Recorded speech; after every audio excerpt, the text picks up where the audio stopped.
I am tearing up. I just about screamed right now, and I'm not even there. Now that's inspirational, Natalie. I feel inspired today. Part two of this. I could be here for another hour. And then I was at the top of my class. There were only two of us, and the other guy was in the hospital. So here I am. And I always go, he winds up homeless on the street. It's my fault. Yeah, now you sound like my wife. And you can get off. I don't know. Call it Google. Or call it Google. Yeah. Control. Alexa, how does he get across? Paul, I cut you off earlier. What were you going to say? What? Dang it! Don't do that to me, Paul. Don't do that to me, man. I don't know what got into my head, but I thought this thought, if I'm working year round, I might as well get paid year round. Sweet Talk is a weekly 20-minute podcast brought to you by the Continuing Education and Workforce Training Division of Idaho State University's College of Technology. Find us on Apple Podcasts, Spotify, and SoundCloud, and subscribe today. Now, it's time to get started with Sweet Talk. Okay, welcome everybody. This is Sweet Talk. I'm Gary Salazar, and today Paul's not going to be available with us, but he will be coming in later on. Joining us also is Angela, our marketing coordinator. Angie, welcome aboard to Sweet Talk again. Glad to join you. I understand we have some fabulous guests that people that you're familiar with, and they'll be talking about a very special profession out there. Thanks for joining us. Do you want to introduce us, Angela, to our special guests? Absolutely. Today we are joined by Tiffany Wilson and Ali Gorney. They are the proprietors, the owners and operators of Radon Professional, which is based here in Pocatello, Idaho, but works throughout the region. So welcome, Tiff and Ali. Hey, great. Thank you very much. Now, could you start off by telling us just a little about each of you and what Radon Professionals does? Ooh, yeah. So I am basically a super nerd. Let's see here. Where do I start? My background, education wise, in biology, and I have my master's in business, got my MBA. But tried and true, I am a super nerd, and I like to apply my degrees in the world of being an entrepreneur. So just kind of how one of the ways we got here. But that's a little bit about me in a nutshell. Yeah. And I historically was a volleyball player, volleyball coach. And then life took a turn and started this entrepreneur thing. And really this Radon Professionals has been a fantastic business for the last right about 6 years. And it's, we learn, we get to go see a lot of different places. Like you said, we cover the whole region. So we go anywhere from Pinedale, Wyoming to Boise. And really, if somebody called us further and wanted us to do a job, we'd be down. So that's one of the perks about it. And yeah, Pocatello is a place that, when I first moved here, I'm like, I don't know, it's a little bit cold. I grew up in Southern California. I'm like, winter's long. And then all of a sudden, I've been here for about 20 years now and really like the area. It's awesome. My gosh, 20 years. Volleyball in Southern California up here to ag and ranch country. Yep, very, it's a little bit cool. different. A little bit different. Yeah, Now, that is so neat. Mm-hmm. Can you tell us a bit about Radon Professionals and Radon in general and how you came about owning Radon Professionals? Yeah. Yeah. So how we got started with Radon. So Tiff was working out at INL. And she was carpooling, and the guy that she carpooled with was the previous owner of the company. And one day he said, "Hey, I need some help on a job." So we okay, sure, let's do it. Not? Yeah, let's try it. So we went and we did a job, and it was a crawl space job. And we, did the whole job, and the crawl spaces are pretty small, and we're pretty tall. So it ended up being a lot of squatting, a lot of that. And when we got done, the next day woke up and we were so sore. My booty. So sore.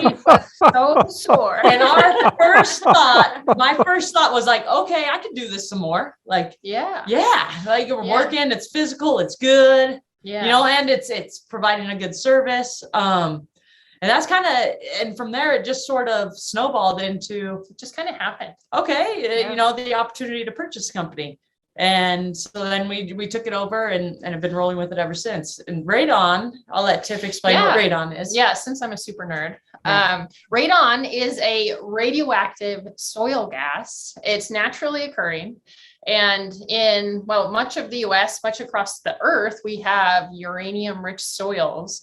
And as uranium decays, radon is in that decay series. So it's coming up from the soil and it gets trapped in buildings and homes, whether that's your work or where you live. Or schools. I mean, any daycares, any building, it can get trapped in.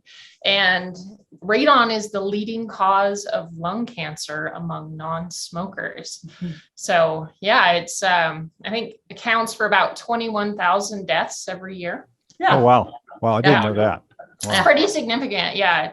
It's really interesting. Yeah. And the longer we do it, the more we learn about it. So it's pretty fun. How fascinating. And I've seen some of the stuff here, but when you say you're crawling through a crawl space, are you sniffing? I mean, do you have an instrument? What are you doing to detect radon? And then what? So initially you do a test, and you usually do the test in the living space of the house. So the lowest livable area. And then in crawl spaces, once we get to that stage, so if the test comes back elevated, then in crawl spaces, we get down there and we have to basically cover the entire crawl space with a membrane and seal it completely to make an airtight seal underneath the house. And then we have piping and stuff underneath that helps get the radon out. But we have to do, and a fan. And so we have to crawl around every little bit of every single crawl space so we can get an airtight seal on the soil down there. What I don't want to think I understand. You go underneath the foundation of the house? Not necessarily. It's kind of if you can imagine, you get into a crawl space, and most crawl spaces with newer homes are about 4 feet tall. Okay. So in homes they have different kinds of foundations. So there's a crawl space foundation, or there's a basement, or there's what's called slab on grade. So those are the foundation types. Okay. So for the crawl space, for a crawl space, and each of them is a little bit different, but with a crawl space, if you could imagine, basically it's a white membrane. If you can imagine a white, more or less like a blanket covering all the soil underneath the house with a crawl space type build. The goal is to basically trap soil gases, trap radon, and exhaust the gas out before it has a chance to come in. So in a crawl space, we've got to get a really good seal, glue it up to the foundation wall, so then we can trap the soil gases, trap the radon, and exhaust it out. But it's really physically intense. Oh, it's especially in the older homes, like the early 1900s homes where the crawl space is like 18 inches, and you're doing like an army crawl in there. You can barely, if there's one way in, it's the same way out, it's a good thing where we always say that when we started our radon career, we also started our yoga career. Yeah. You gotta be limber. You can't. Alice also said, well, before radon, as afraid of spiders, as afraid of heights, and small spaces. And I didn't like any of those things. Oh, none of them.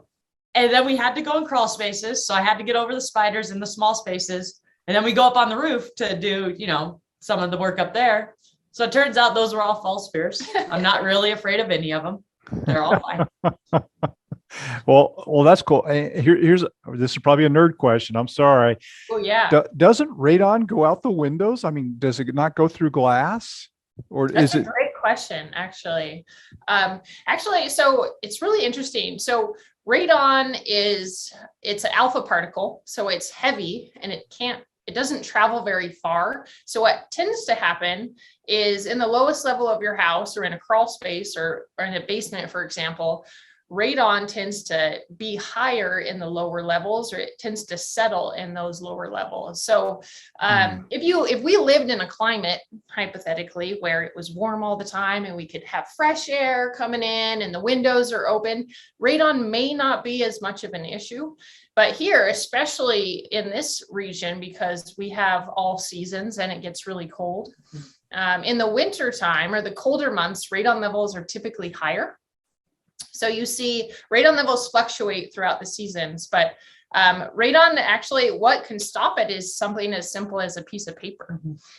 So wearing, I mean, I can get on a tangent here, but radon, it can't pass through, like it cannot pass through glass. It cannot pass through many things, but so it leaks in through the cracks in the foundation, gets stuck in there, attaches to dust, and then as your air gets circulated, that's how you end up ultimately breathing it in. And then once it gets into your lungs, it'll, you know, as it decays into some pretty nasty stuff too. So the big particles get in there, and then the daughter products really cause a lot of damage. Do the damage. It's like having a little mini boxer in there, just beating up your lungs. Yeah, and that's what happens really, right? Is you get those particles deposited into your lungs, causing cell mutation and long-term exposure, ultimately lung cancer. Gotcha. Thank you. That is so interesting. As you've been speaking about this seems to be like it may have been at one point, or still is, a very male-dominated field. I've known you guys for some time, and this is not the only entrepreneurial endeavor you guys are involved in. You also rehabbed an 8-plex in downtown Pocatello from the ground up. I mean, Tiff and Ali had the electrical, the plumbing, they were in there ripping out the guts of it. They created an entire 8-plex, and then you have plans for the Monarch building, which burned down. So it seems like every industry you're involved in is very male dominated. You guys are both ex-athletes, you're both very energetic and entrepreneurial. Can you talk a little bit about what it's like to work in these male-dominated fields, especially radon? Do you have an advantage being ladies, or what is it like just in general? Yeah, you know, at first it was a little bit tricky. And I think a lot of it was us just, you know, coming into the field and getting used to going in and doing the work without somebody else, you know, supervising and somebody else really like having a male dominated person supervising it. So it was a little bit weird. And we noticed, especially in the beginning, that when, you know, we'd open the door and the client would say hi, there'd be a little bit taken aback and like, oh, I wasn't expecting the lady. I was expecting guys. And we're like, well, so we're here. Surprise! And it was one of those like, hey, you know, and it took a minute to sort of work through. But after, you know, and probably the first year or so was rough. But then we got really good at it, is ultimately what it led to. It led to, okay, so we get it. We're chicks, so that's different. And it is a male dominated field. So instead of trying to, you know, butt heads with that and get angry about it, you know, why are people just expecting guys all the time? Girls can do stuff too. What's happening? Instead of doing that, we just took the opportunity to get really, really good. We're like, okay, so at the end of the day, our product is really good. Our communication is really good. Our relationships with our clients, a lot of them end up as our friends just because it ends up being a good conversation too. Because we are different and that's okay. And turns out it made us really good at what we're doing. We don't really allow ourselves too much wiggle room to make mistakes. We already know, because at the end of the day, the truth of the matter is, if we mess up, somebody will say, well, it's because they're girls. Mm-hmm. You know, that's just the mindset that goes in. And that's a silly thing to do. If we make a mistake, it's just because I'm a human and I made a mistake, you know, but to have that underlying thing. So we just said, okay, we're just going to get really good at this. So that way nobody can say anything. It seems like Tiffany's background, especially being in biology, when she was explaining how radon can cause cancer and how it breaks down, that was textbook. It really helped me understand what radon was, because until today I knew it was a bad gas. It was going to give me cancer, but I didn't know why. Yeah. And now talking to you guys, talking about being in a male-dominated field and how you've kind of leveraged yourself to be able to make sure that you guys were able to succeed within this particular endeavor. Does being former college athletes help you within, because I know Tiff has that biology background to explain everything, but how does being former college athletes impact the job that you're doing now? I think it's wonderful.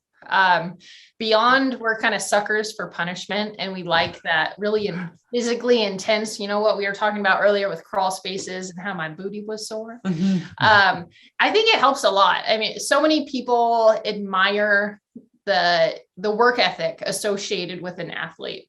And for us, it's 100%. I mean, we are tried and true. I mean, that physical element of the job is really important to us, and it's something that we thrive in.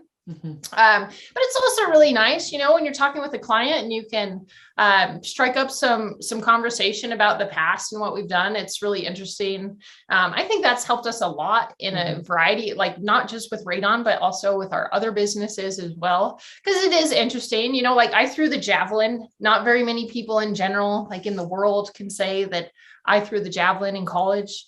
But yeah, totally. It's helped us a lot. And just having that, like I like to be strong, I like to be tough and be able to do things. And it's something that I value personally, but also being able to be, we can operate core drills and things that a lot of people, when you look at maybe us at first, it's just like, oh no, that's probably not something you'll think about the very first thing. But then when you get to know us and understand our background and who we are, it's something that we're really passionate about. And it's whether that's being an athlete and that physical nature or being in the field operating tools, it kind of goes hand in hand. Yeah. Well, I think that what's really wonderful about this is I'm learning so much more about the two of you that I previously didn't know. And especially about radon itself. Again, I didn't really understand how it broke down and caused cancer before. But can you talk a little bit more about, like, is radon more prevalent in this area than it is in other areas, and why is that? Yeah. Overall, it really is. It varies geographically, and it all has to do with what the earth is made up underneath that superficial layer, right? And it's really interesting. So my little sister is a geologist, so she got her doctorate in geology, and we had her come out here and do a case study on, why. So that way, when people asked, why are the levels higher here, we could have an answer. And so what's interesting about the Pocatello region in general is Chubbuck tends to be a little bit higher on average than Pocatello, like the readings. The high readings are higher in Chubbuck than in Pocatello on average. Of course, these are just, generalizations. So we're like, Carolyn, what's going on?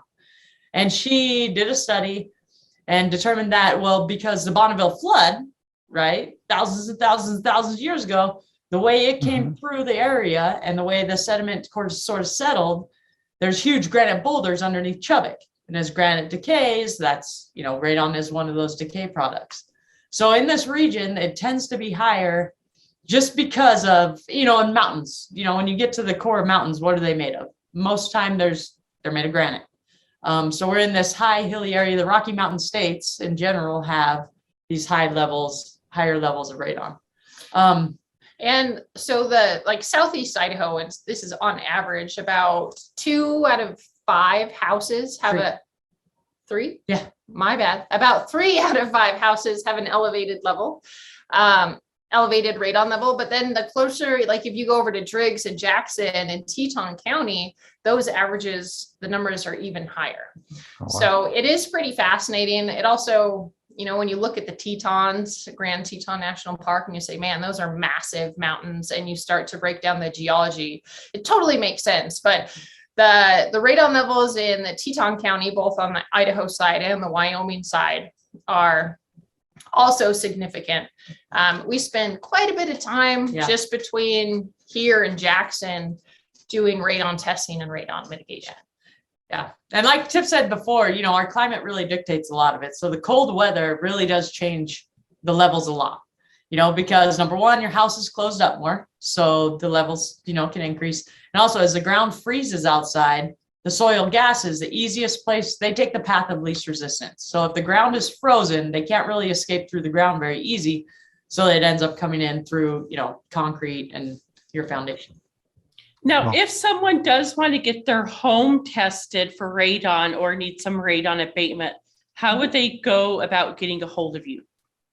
The easiest way is to give us a call or send us an email. Yeah, I can share our phone number at the end, or however you want to do it. or however we'd like to do that. But yeah, just give us a call. Why don't you share it right now so everybody can hear that? That's fine. Yeah, totally. So our phone number is 208-317-3603. And our company name is Radon Professionals. That's why we wear the bow ties. Yeah, because we're classy. We're professionals. I like to be a professional. And yeah, on our website, you'll see if you Google Radon Professionals in Pocatello, you're going to see us come up with like 1 million 5-star reviews. And you're going to know that that's us. You'll see the bow ties. You'll see us there. But just give us a call. We'll set up an appointment to do a test if you haven't already done one. And then from there, we'll come up with some options and some recommendations if you do have an elevated level, and be able to take care of whoever it is that calls. Yeah, that's kind of one of my favorite parts is we're certified to do the testing and we're certified to do the installation. So we can, and we have friends or we have people that can do, testing, but we can do both. And so it's kind of nice to have the complete package in-house. Yeah, that's cool. We're getting close to the end of the time. So, but before we do wrap this up, Tiff and Ali, when you say certified, did you have to go through some testing or training to become certified? What was that? Yeah. There's the initial certification. It's a national certification. And you take a bunch of courses and you have to pass the test really. And the tests are pretty intense. There's a certification for testing and for the mitigation part. So there's some people that are only certified in one or the other. We went ahead and did both just because we wanted to know everything we could. And ultimately every 2 years you have to do continuing education. So there's a certain amount of credits that you have to do. So because industries change, codes change. And so we just stay on top of it. And yeah. And so where do you find that continuing education? Is that something that's offered local, or is that something you have to go out of town for? So the world has definitely changed in the past few years with the continuing education and the certification process. A lot more is going online. You can, travel out of state to do the training, but we were certified through an institute called CEWT. I'll call him the OG. OG in radon is this guy named Doug Clatter. He's one of Godfather of radon. That's the way we look at him at least. He's been an incredible resource for us, but we got trained directly through him. So Doug has been doing this for since from what I know, since like the 80s. Yeah. And his training through CEWT is what we have been doing up to this point. But it's through Doug, and then the certifications through the NRPP, the National Radon Proficiency Program. There's a few governing bodies, but that's the one that we chose to get certified through. Yeah. Excellent. Thank you very much. I don't know if you heard it, but the timer did go off. Yes, I did. Yes, sorry. This has been fascinating. Yeah. I was taking some notes, and Angela, I think we ought to go ahead and wrap this up here. I can do what Paul did. Or if you want to say any last minute words, any thank yous to anybody here? Really like to thank Tiff and Ali for coming on today and teaching us a little bit more about radon. I think the health for people is a very, very important aspect. So I'm glad that you were able to break down why radon gets into our homes, where it settles, and how it can affect our overall health. So thank you very much for joining us, and I'll turn it back over to Gary to close up. Thank you, Angela. Hey, Tiff and Ali, it was an awesome conversation. I really appreciate telling us how you got here. I wrote down some notes. 6 years in this business, really well certified. You're helping out from here over into Wyoming, and you're classy, nerdy athlete professionals who really like the intense experience and want to help people, stay safe. So what a great field to be in. Glad to have you out there, and glad you came on to our show.